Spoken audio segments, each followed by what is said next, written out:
All right. Hello, everyone. Before we get started, there's a link that you should be seeing on your screen. It has a nice little cat typing on the computer, but this is a link to a career exploration survey, or not survey, kind of questionnaire profile. If you would, I'm going to type that link out in the chat box. Also, something to be mindful of is everybody today, if you don't mind checking in or signing in to on form site, and if I believe student or people who are checking in, if you check into this link right over here, you'll be entered in to win some door prizes. So great opportunity to get some cool items. But I'm going to give everybody just about 5 minutes before we get started to one, check in, and two, to complete that career interest profiler.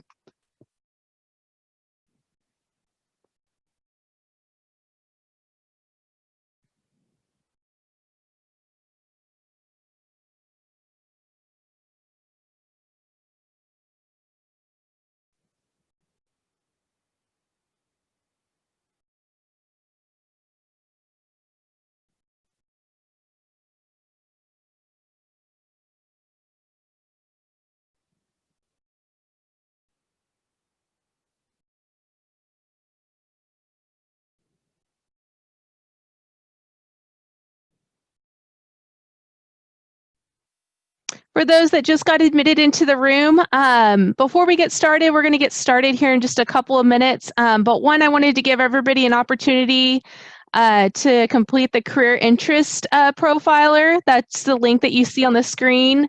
It's also available here in the chat box if you would like to just click on the link. Also, if you finish the profile, make sure you also check in. That way you can get an opportunity to win some door prizes. But we'll get started here in just a couple of minutes.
Alrighty, as y'all are completing that online career interest profile, if you've reached the end of that questionnaire, feel free to share out some results in the chat box. Either a career interest that maybe you thought was really interesting, or maybe something that you're interested in pursuing later on. But yeah, and if you just joined us, just make sure, one, that you check in. And two, that you complete the career interest survey.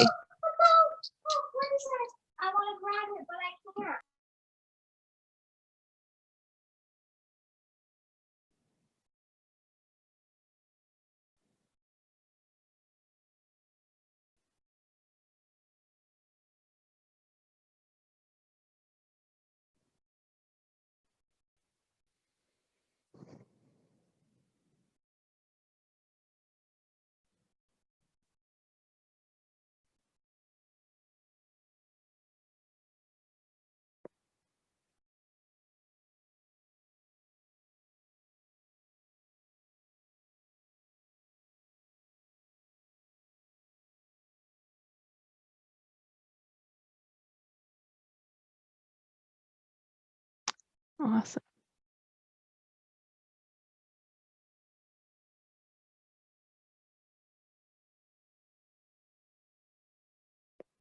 Awesome. I see one person has shouted out what career interest or career that they found was interesting. As y'all are completing that career interest survey, feel free to enter into the chat box either a career interest that maybe surprised you or maybe something that you think will be really, I don't know, interesting later on or something that you would want to pursue later on. Awesome. So I see law professor, photojournalist, ranch management. Awesome.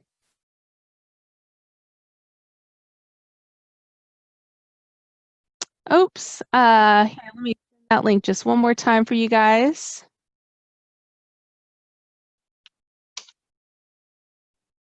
Awesome.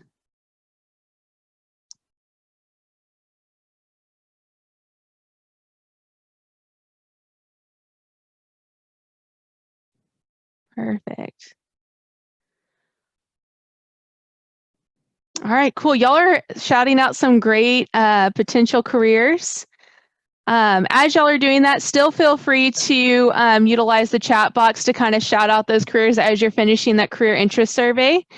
I'm just going to get started here. And just so you know, everybody for right now has been muted. At the end, I'll take questions, and I believe we do have one moderator. That's her name's Jana. She's on the line. She's going to be kind of managing the chat box as well as managing muting and unmuting people. Kind of at the end, if you have any questions. But just to introduce myself, my name is Shelby Hyde. I work as an extension program specialist for the Rural Student Success Initiative. I'm based here out in College Station, Texas. Just kind of some of my past roles that I've played. I've previously served, before I came here to AgriLife, I used to be a college advisor for students, helping them all the way up until the college, helping them with college applications, FAFSA, things of that sort. And then I've also served as a career advisor at Southern Methodist University up in Dallas, so I kind of have that background a little bit. Now my role here, I serve on the Rural Student Success Initiative, which is an initiative to help more students in rural communities pursue some kind of post-secondary education after high school. But today, what you're going to learn a lot about today is, some tips and tricks about how to kind of tips and tricks on how to, not only explore college, but also explore career opportunities that could be available to you after high school. So just to kind of, what should you do after high school? There's so many paths that you could take. You could go to college, you could go to trade school, you can go to the military, or you can enter in directly into the workforce.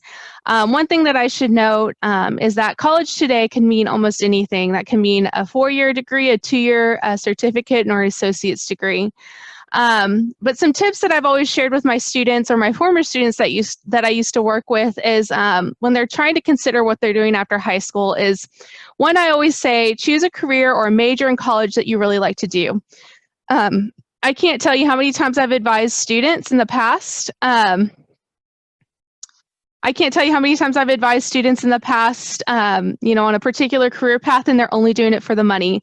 Or I had a student, I remember when I used to be a college advisor, who said that they wanted to do nursing, but they hated science. So if you hate science, you're probably not going to, enjoy nursing school that much. So thinking about different career paths that not only, can lead you to a career, but something that you really like to do.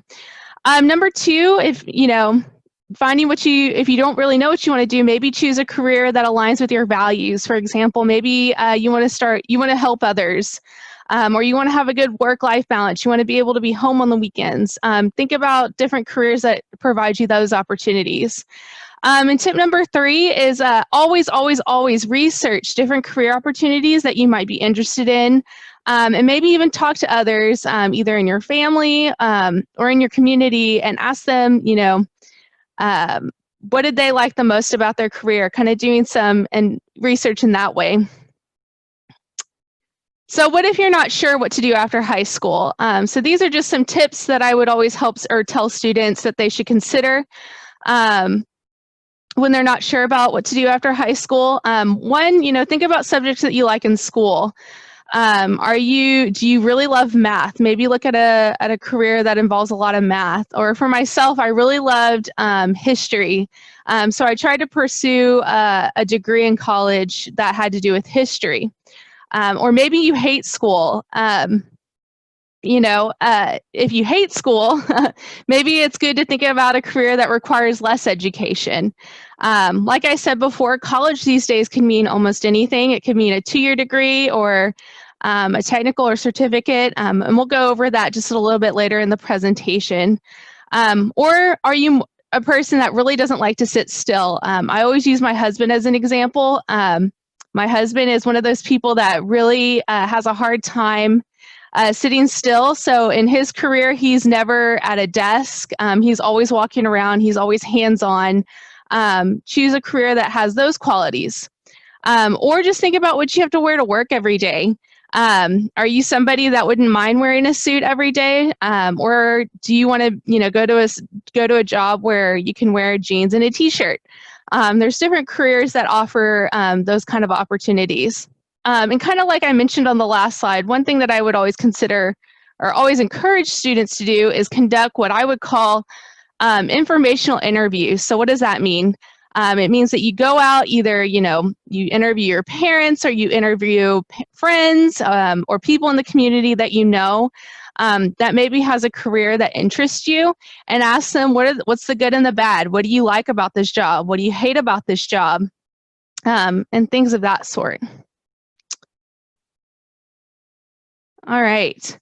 So when thinking about what you want to do after high school or in a career, you always should think about what is the level of post-secondary education will you need to be able to enter in that career. And like I said before, college can mean almost anything. It can mean a 2-year degree, it could mean an associate's degree, it can mean a bachelor's degree. So these right here are the types of degrees that you can that are available to you after high school for you to pursue.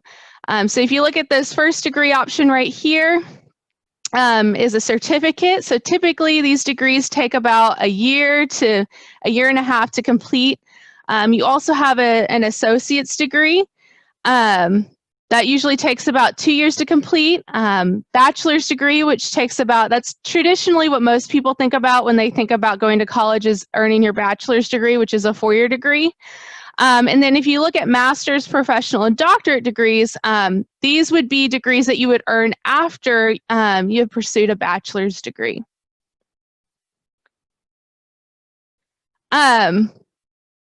So just some ideas or some things to consider when you're thinking about different career types. So most students always have a good idea about what they want to do long term, but when you're thinking about a degree, at least my own experience when I used to advise students at the high school and the college level, is they might kind of have a preconceived notions, like they would say, I need to go to college, but I want to be a welder. Well, if you want to be a welder, you don't have to go and get a 4-year bachelor's degree. You can consider a 2-year associate's degree. Similarly, if you're somebody that wants to enter into the medical field, but you don't want to go through all 4 years, or you don't want to go to medical school or dental school, at least here in the state of Texas, you can, to be a dental hygienist, you can pursue a 2-year associate's degree. I had a lot of students that also wanted to be engineers. And to be an engineer, that would require, a 4-year bachelor's degree. But also something to consider is, if you want to move up in that industry, maybe at a higher position or earn more pay, sometimes that could also require more education, depending on where you are in that degree. If you're looking at the careers down here at the bottom, for example, counseling, you don't just go to college for 4 years and you become a counselor. A lot of the times, if you're wanting to be a counselor, you would have to get what's called a four-year bachelor's degree and then move on to get your master's degree. So those those postgraduate degrees that I had shown on the last slide. Similarly, if you want to be a lawyer or veterinarian, you don't just go to 4 years and get to get a bachelor's degree and you're a lawyer. Usually you'll have to get more education later on.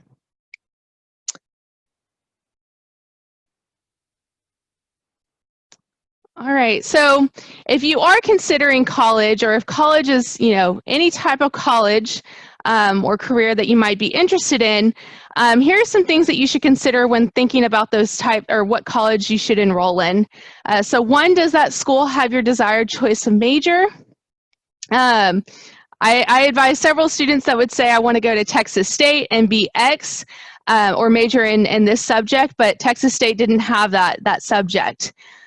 Similarly, if you're going maybe to a school that's out of state or maybe far away from your hometown, you might need to consider housing options if you're going to need housing to attend that institution.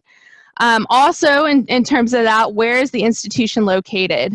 Are you somebody that really wants to go far away from home or not? And what are the costs associated with doing that? Of course, you should always consider how much the institution costs. And then also always think about, is there financial aid available at whatever institution, either 2-year or 4-year college that interests you? So what's the average amount of scholarships that students get when they attend that university? Also think about some things, how well does the institution graduate its students, and also think about not only just graduation, but how many students. So if you want to be, I don't know, like a psychiatrist, or you want to major in psychology, look at that program at whatever institution you're looking at, and think about, okay, not only do they graduate their students, but do students who graduate from these programs enter into the career field that I want to enter into? And then, of course, also think about, campus facilities. Does the campus, are they the leading university or college in whatever career field you want, or do they have facilities on campus that'll make you competitive in the job market later on? And then this last bullet that says, are there academic support services? That was something for me that was really important when I was considering college, because I struggled a lot in high school. So if you're somebody who is like me that struggled a lot, you might be interested to know that if there's tutors on campus or people that you can reach out to that'll help you succeed at that university or college. So these are just the types of colleges. There's, on average, there's about 5 different types of colleges and universities, and I'm going to go more in depth about what those institutions are.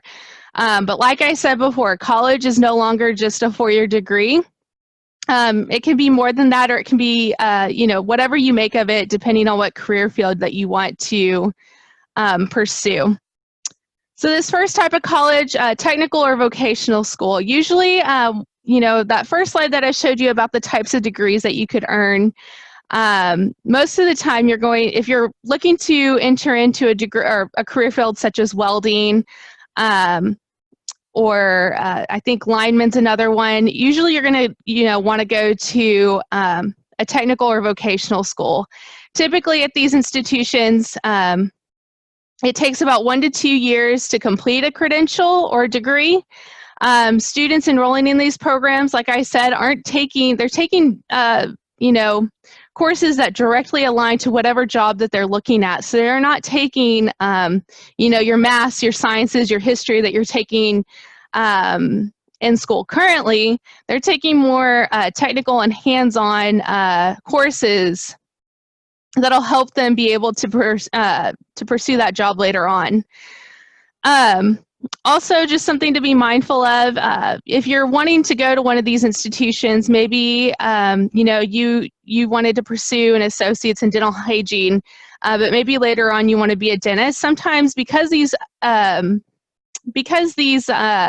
degrees are so technical and hands-on, sometimes they don't transfer to a four-year university if that's something that you're looking to pursuing later on.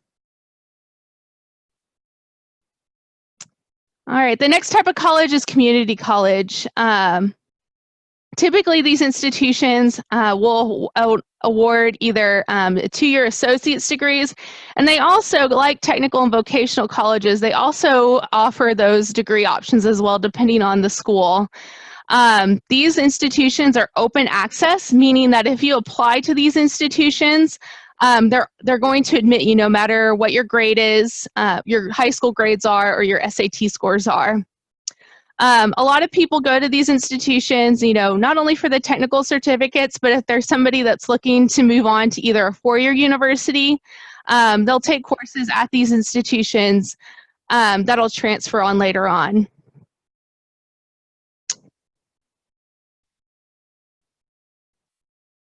All right, and then I'm going to move on to public colleges and universities. So there's two types of four-year universities. There's public, which is what I'm going to go over right now, and I'll go over private in just a second. But typically, four-year public universities awards four-year bachelor's degrees. So whenever you think about people going to college, usually that's what they're thinking about as they're thinking about, pursuing that four-year degree. These colleges that you see right here as examples are known as public schools because a large portion of their funding come from federal and state government dollars, which is usually why they're referred to as public. Typically, these schools offer on-campus housing, so if you're a student that's looking to move far away, and you're not really sure, about living off campus, you might feel safer living on campus, those opportunities are available to you. And then students that usually attend these institutions usually are looking into degrees or majors such as education. So if you want to be a teacher, you can go here. Engineering, they also have engineering degrees. Political science, business, agriculture. There's a lot of opportunities at these universities. So private colleges and universities, so like public colleges and universities, these institutions right here that you see on the right typically award four-year bachelor's degrees. Similarly, the reason why they're referred to as private schools is because they take a lot less of their funding from the state and local government, and typically a lot of donations or private gifts are given to these universities in order for them to provide an education to you. Like four-year or like private school or public schools, these institutions offer on-campus housing. Something to be mindful of is that a lot of private universities usually are tied to a religious affiliation. But I think it's important to note that, you don't have to be affiliated with that university in order to attend, but it's something to be mindful of as you're exploring different, colleges and universities or careers.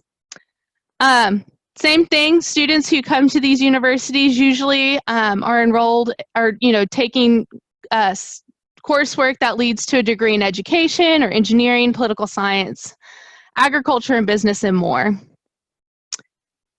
So these colleges, this next group that I'm going to talk about are known as for-profit colleges. So if you look on the right, some examples are the Art Institutes, University of Phoenix. Depending on the type of university, depending on the type of college or for-profit college that you see, some are either four-year or two-year, and they usually offer a wide variety of different degrees, such as bachelor's, associates, or technical and vocational degrees. Something to be mindful of as you're considering these universities is that because they are for-profit, they usually operate similar to a business. So just so you are aware, they usually are looking to generate a profit.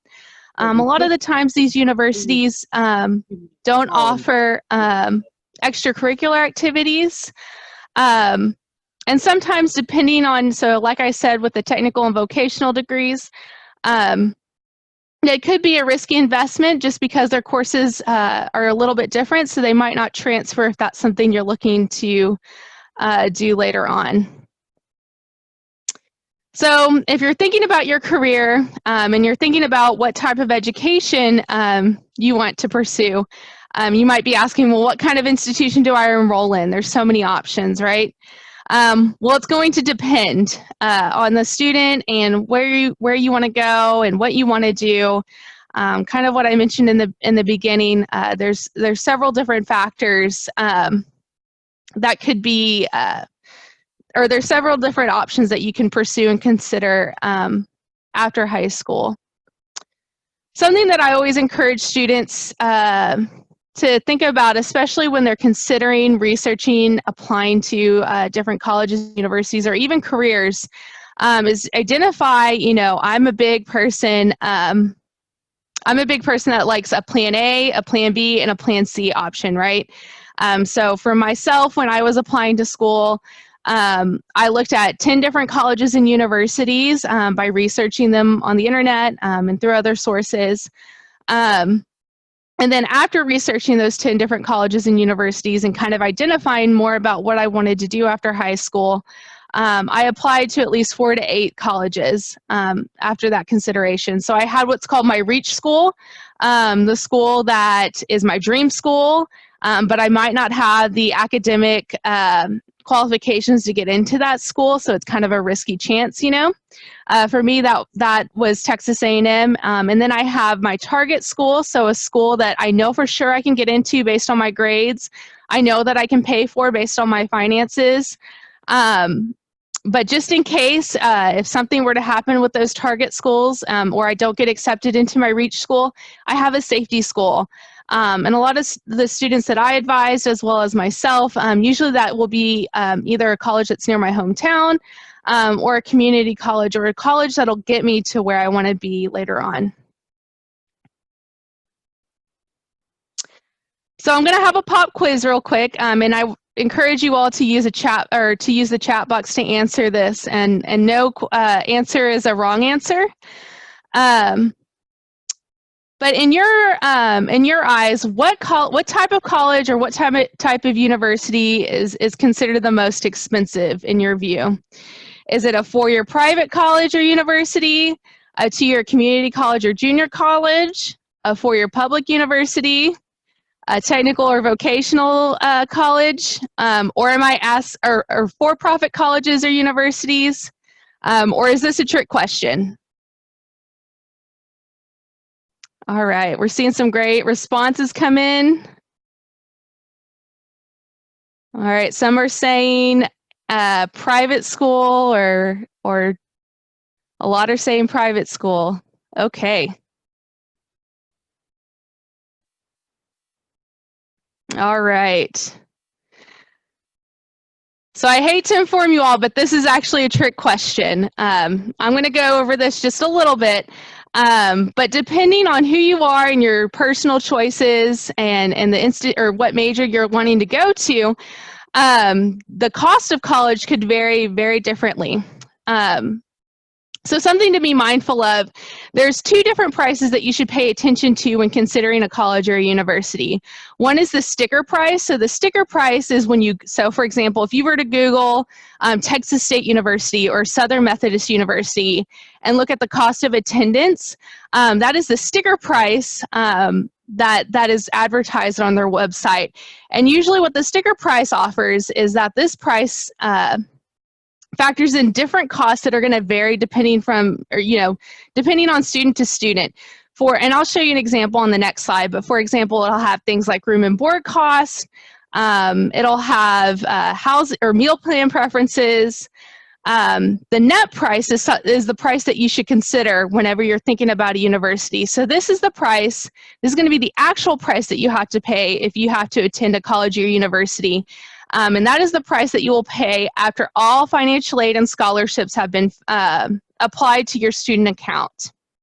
And typically, this price is always going to be lower than your sticker price that is advertised on the university website. So what do I mean by that? So here's an example. If you look on the left-hand side of your screen, this is a screenshot from Texas A&M University's what the price that they advertised for the 2019-2020 school year. So if you look, hopefully it's not as small on your screens. But if you look right here, there's things like loan fees. You're probably not going to have to pay those loan fees if you're not taking out any student loans. There's housing and meal cost. Well, this is, if you look right here, these are the average housing and meal costs. And it's going to be, and it, as you can see, it varies between if you're a student that lives in the state of Texas. So if you're a student that lives in state, you're probably going to pay less. Or if you're a student that lives at home and goes to a university, you're probably going to pay less in housing. Something that I always think about if you're looking at meal plan cost on a college website, they're going to have like the biggest meal plan that you can find, which is probably like 3 meals a day plus dining dollars and the whole shebang. But if you think about it, like, you know, for myself, I didn't want to wake up early to go to the dining hall to eat breakfast. So I usually ate breakfast in my dorm room. So I had like the kind of the mid-grade meal plan. Also, if you're looking at travel cost, so I went to an in-state institution for myself. But if you're somebody that's going to a college that's maybe nearby, you might not have a lot of travel costs associated with this. But if you're a student that maybe goes to an out-of-state institution, it might be a lot higher for you. So if you look on this right-hand side, just as an example of what your net price could be. So if you look at tuition and fees, you're always going to have to pay that no matter what. So that price probably isn't going to change unless you're, you know, depending on the major. But I also chose to go to the Moses Residence Hall, which is the cheapest, or one of the cheaper residence hall here at Texas A&M. And I chose the meal plan cost that was kind of like 1 to 2 meals per day plus a few dining dollars. And then I also factored in, you know, instead of buying your textbooks online, brand new from the bookstore, when I was a student, I would always shop for used textbooks on Amazon, or I would rent my textbooks from other companies. But if you're a student that was offered this type of financial aid down here, so you got a grant, you got another grant, maybe some work study, you got a scholarship from the Aggie Moms Club and a 4-H scholarship, your actual cost to attend Texas A&M is actually going to be maybe the $6,000 right here. Again, this is an example. I'm not saying Texas A&M is $6,000 for everybody, but your personal choices, as well as the type of financial aid that an institution offers you, is going to vary depending on what type of college or university you go to, and all that good stuff. So whenever you're thinking about how do I evaluate your return on investment? So if you have a career path, how do you evaluate whether it's worth the time and money to go to a college? So think about, you know, what I just told you. What's the sticker price of the institution, and factor in how much, after all financial aid has been applied, what is the actual cost that's going to take to go to that institution? Then think about the money that you could make by earning that credential and entering into a particular career path. Think about all that money that you could earn minus the amount that you paid to go to school for 4 years. If you have a positive return on your investment, or if you have a positive number, that could be associated with a positive return on your investment. But that's one way to evaluate it. So for example, if you're a teacher, or if you want to be a teacher, but you go to an institution that costs you $100,000 a year, and you might only be making $50,000 a year. Think about that long term. Is that worth time and money or should you choose a different institution? Maybe one that costs maybe $20,000 a year. So you'll something like that. So just think about things like that. Here are just some ideas to think about things that will decrease your net price. So things that I kind of mentioned earlier. Maybe you could reduce the amount you go out to eat. I know when I was on a college campus, there was always free food available. I cooked more meals at home sometimes. You could also, if you're just entering in college or you're planning to live on campus, choosing an affordable meal plan could help benefit you. Or you could find, if you're looking to live off campus, make sure you, maybe it might be a good thing to find a roommate to kind of help offset. That way you're only paying half the rent, you're not paying the full rent bill. Similarly, choose a less expensive residence hall. You could also use public transportation instead of bringing a car to campus, so you're not acquiring gas cost and maintenance costs. I know at most college, or at least here at Texas A&M, we have a shuttle system that goes around College Station. And I know other institutions, especially in bigger cities, offer that option as well. You could also rent or buy your textbooks instead of purchasing them new. And then this last bullet I feel like is incredibly important. Apply to as many scholarships that you can.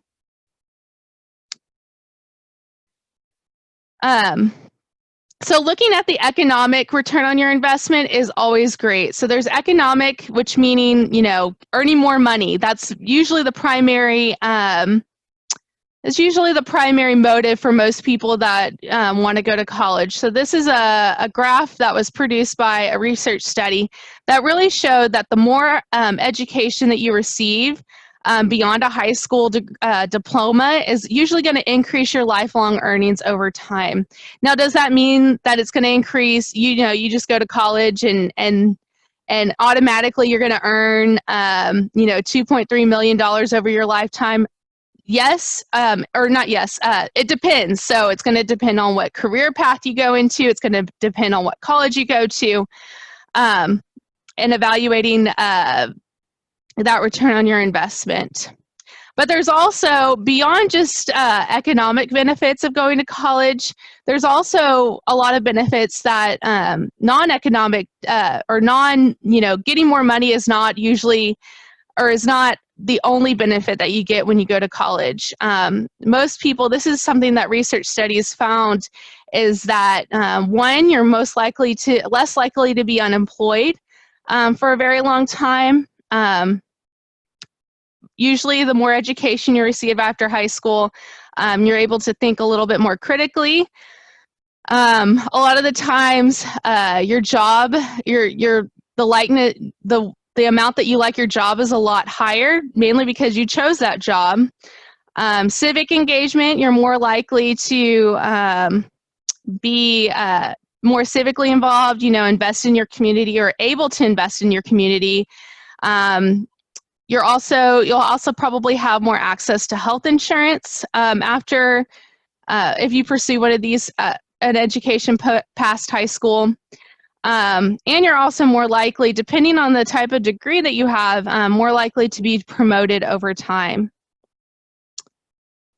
So that's kind of the gist of what I have planned to kind of think about when you're thinking about college and career exploration.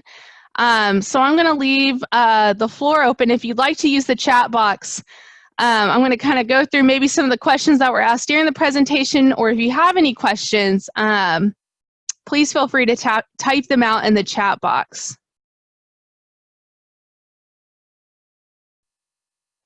Okay, so I saw somebody asked if there's a website that can help you find a good college for a career. Usually here in the state of Texas, the Texas Workforce Commission has a good resources to find that. Not only you know, looking at the type, or you know, the types of jobs available, but the hot jobs that are available, especially here in the state. There's also a good I also used to always you know, tell students to look at the College Board website. They also have a great platform for you to be able to research colleges as well.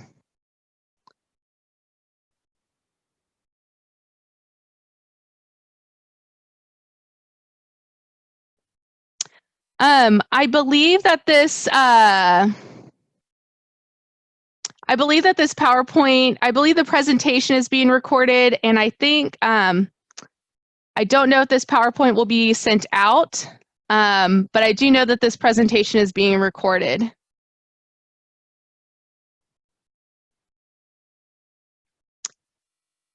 Does ag give more scholarships than other things? So it's always going to depend. There's scholarships that you can receive You know, local scholarships that you can receive based on, you know, just attending a particular high school, being involved in a certain organization. Maybe there's qualities about you. Maybe you did a lot of civic or, you know, community service. There's scholarships for a lot of things.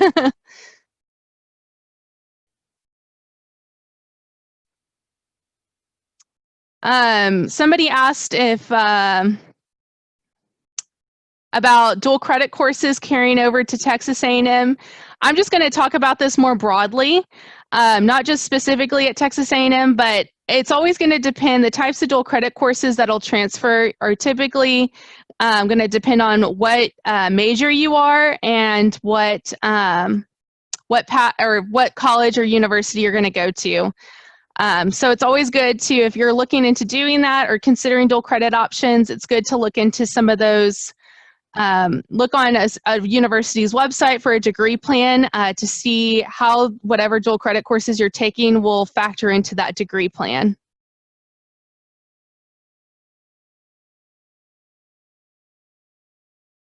All right, I got a question. Would you recommend going to a college in or outside of the state, especially if you wanted to go into the surgical field? That's a great question, and I think that's probably something that maybe you might need to do a little bit more research about. So different colleges and universities are going to offer different programs. So I've had friends that went to medical school where the institution or the college or university gave them,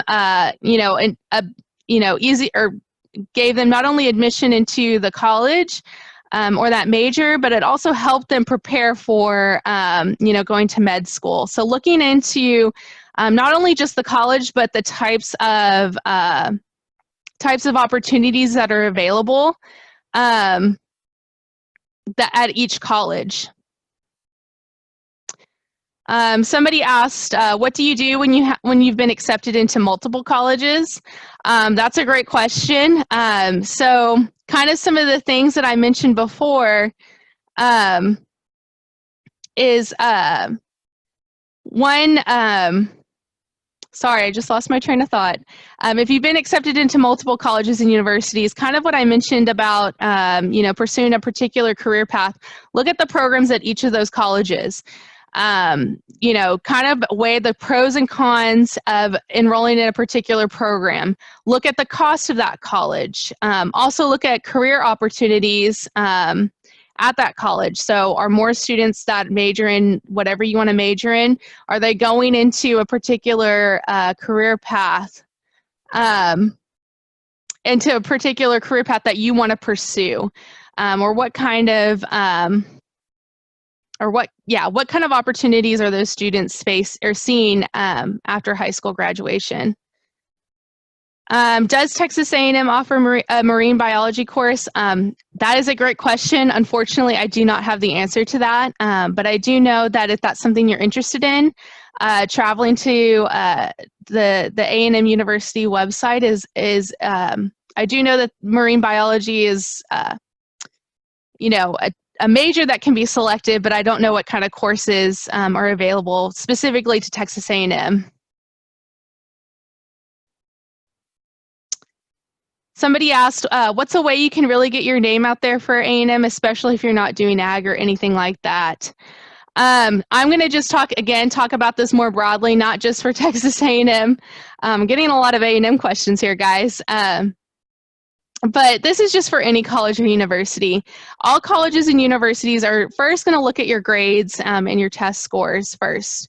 They're also going to look at some of the extracurricular activity that you've done. So were you really involved in band, or were you involved in athletics or football or something to that effect?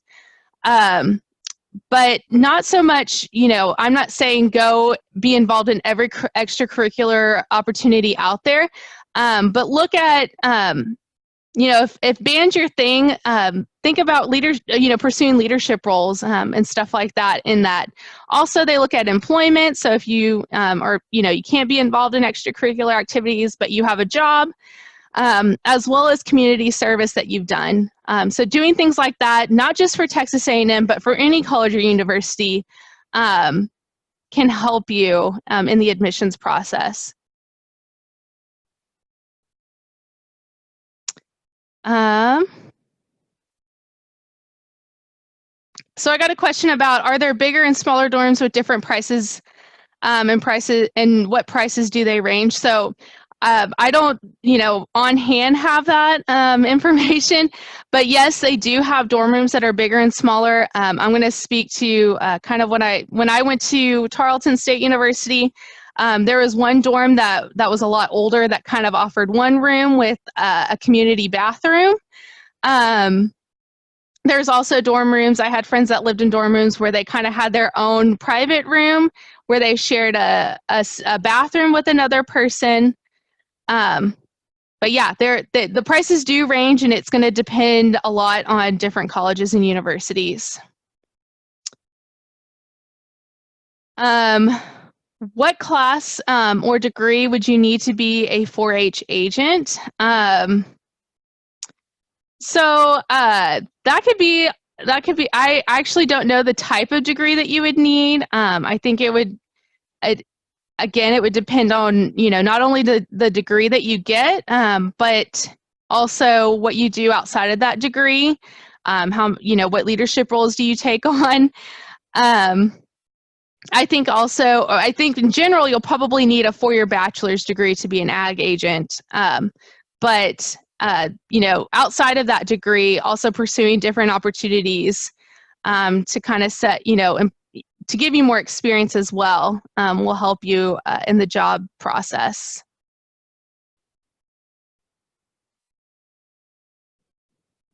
All right.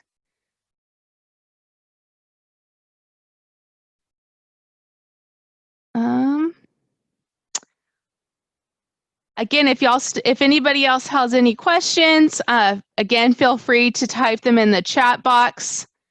But this is the end of the presentation. From what make sure, one, that you, I think Jana just reminded everybody, make sure you check in using that FormPsych link that is available in the chat box for a chance to win some door prizes. I also know that this is going to be recorded later on, so that way you can refer back to. But thank you all so much for attending this presentation, and I hope you all have a really great rest of your day.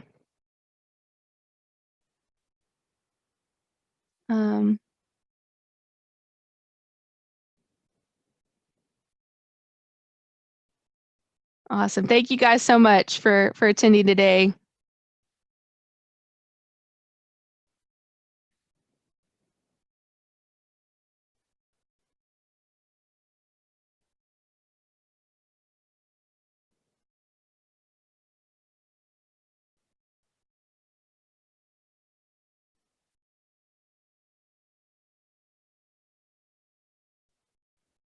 Thank you guys. Thank you all for attending. If anybody that's on the line still, if y'all still have any questions, feel free again to type them out in the chat box. You're more than welcome to.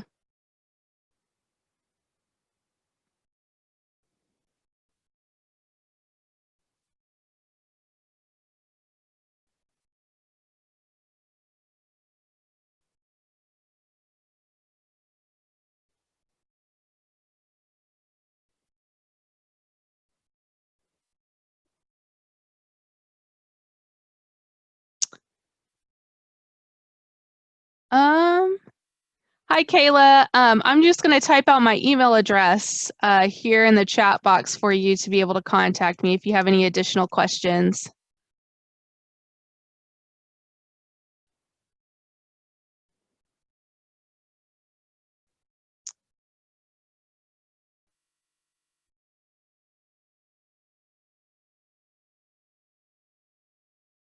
Awesome. Thank you guys so much. Yes, feel free to email me. Anybody else that's on the line, if you have any other questions, feel free. I'm more than happy to answer any questions offline as well.